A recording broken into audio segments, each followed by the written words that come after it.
성경 일독을 위해서 오늘 우리가 함께 읽어나갈 하나님 말씀 아모스 4장부터 6장까지의 말씀입니다. 이 아모스 시기에 이스라엘은 경제적으로는 부족한 것이 없이 풍요로웠지만 영적으로는 하나님 앞에 깨닫지 못하고 있는 것들이 있었습니다.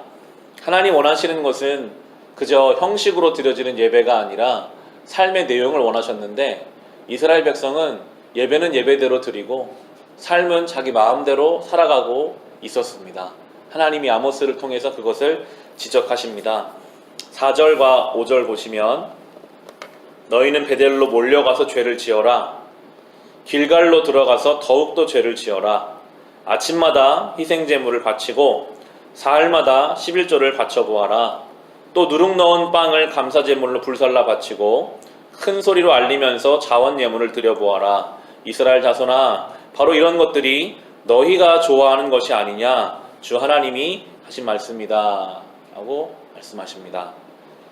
보시면 5절에 나오는 것처럼 이것이 너희가 좋아하는 것이 아니냐, 하나님이 좋아하시는 신앙생활이 아니고 이스라엘이 좋아하는 신앙생활. 얼마나 편하고 좋습니까? 예배는 예배대로 드리면서 나는 할 일을 다 했다. 자기 삶에 가서는 자기 마음대로 살아요. 자기 편한 대로 말씀 모르는 사람처럼 욕심 따라서, 그리고 또 마음에 거리끼린 것이 있으면 하나님 앞에 나와서 다시 나는 예배 드리니까 나는 잘 지내고 있다. 하나님께서는 그것을 보고 그것은 너희가 좋아하는 신앙생활이다. 하나님은 전혀 그것을 원하지 않으신다라고 말씀하십니다. 그러면서 깨닫게 하기 위해서 이제 이스라엘에게 그 삶을 막으시기 시작하시는데요. 4장 6절을 보시면 내가 너희가 사는 모든 성읍에서 끼닛거리를 남기지 않고 너희가 사는 모든 곳에서 먹거리가 떨어지게 하였다. 그런데도 너희는 나에게로 돌아오지 않았다. 주님께서 하신 말씀이다 라고 하시고요. 9절에 보시면 내가 입 마른 병과 깐부기 병을 내려서 너희를 치고 너희의 정원과 포도원을 황폐하게 하였다. 너희의 무화과 나무와 올리브 나무는 메뚜기가 삼켜버렸다. 그런데도 너희는 나에게로 돌아오지 않았다. 주님께서 하신 말씀이다 라고 말씀하십니다. 하나님이 그 삶을 막으셨어요. 뭔가 문제가 생기게 하셨어요. 그러면 거기서 깨달아야 되거든요. 지금 하나님 내 삶에 뭔가 말씀하시는구나. 이게 지금 그냥 일어나는 일이 아니라 내가 신앙적으로 뭔가 깨닫기 원하시는 하나님의 사인이구나 하는 걸 깨달아야 하는데 알지를 못합니다. 이것은 그냥 삶이 일어나는 일이구나.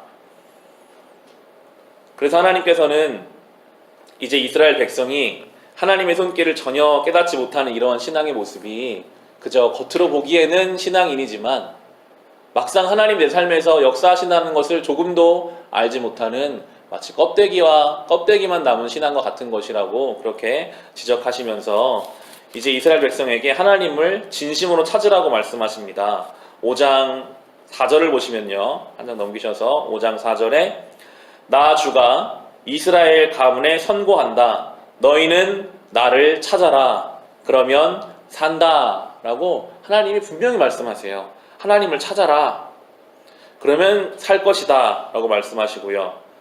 12절에 보시면 5장 12절에 너희들이 저지른 무수한 범죄와 엄청난 죄악을 나는 다 알고 있다. 너희는 의로운 사람을 학대하며 뇌물을 받고 법정에서 가난한 사람들을 억울하게 하였다라고 하시면서 하나님이 다 알고 계신다고 말씀하십니다. 여러분, 세상에 많은 사람들을 우리가 속일 수는 있을 것입니다. 겉으로 잘 지내고 속으로 그렇지 않은 것을 누가 알겠어요. 그런데 하나님은 그 우리의 속마음을 다 알고 계신다라고 지금 말씀하시면서 14절에 보시면 너희가 살려면 선을 구하고 악을 구하지 말아라.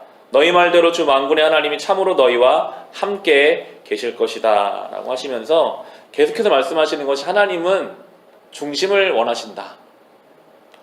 마음으로 정말 주님을 뜻대로 살다가 실패해도 괜찮아요.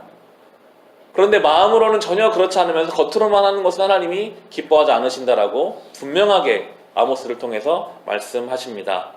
이어지는 21절, 22절에도 나는 너희가 벌이는 절기 행사들이 싫다, 역겹다. 너희가 성회로 모여도 도무지 기쁘지 않다. 너희가 나에게 번제물이나 곡식제물을 바친다 해도 내가 그 제물을 받지 않겠다. 너희가 화목제로 바치는 살찐 짐승도 거들떠보지 않겠다라고 하나님 말씀하십니다. 이것이 하나님과 세상의 다른 점입니다. 세상은요, 때로 어떻게 살다 오든지 중요하지 않고 그저 와서 나에게 돈을 주고 내가 원하는 걸 채워주면 어떻게 살았든지 방법은 중요하지 않게 결과를 중요하게 여기는 시대를 우리는 살고 있는데요. 하나님 반대세요. 와서 예배 안 드려도 괜찮다고. 하지만 삶에서 제대로 살라라고 지금 말씀하고 계십니다. 하나님 원하시는 신앙은 바로 이러한 신앙.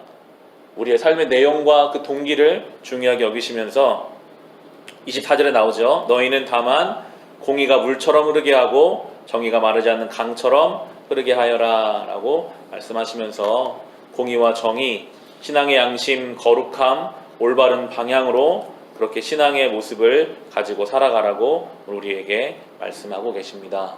오늘도 우리는 이 말씀을 붙잡고 살아가야 하겠습니다. 그저 오늘 하루 만나는 사람 앞에서 내가 정말 하나님 오늘 이 말씀 붙잡고 살아보겠습니다 라는 결단을 가지고 내가 말 한마디 태도 하나도 주님 원하시는 방향으로 그렇게 해보겠습니다. 설령 내가 그렇게 못할지라도 내가 그렇게 하려고 하니까 주님 도와달라는 그런 심정으로 주님 앞에 나아갈 때 우리를 도우시는 하나님을 경험하게 되실 것입니다. 오늘도 이 말씀 붙잡고 삶을 온전히 살아내시기를 주님의 이름으로 축원합니다.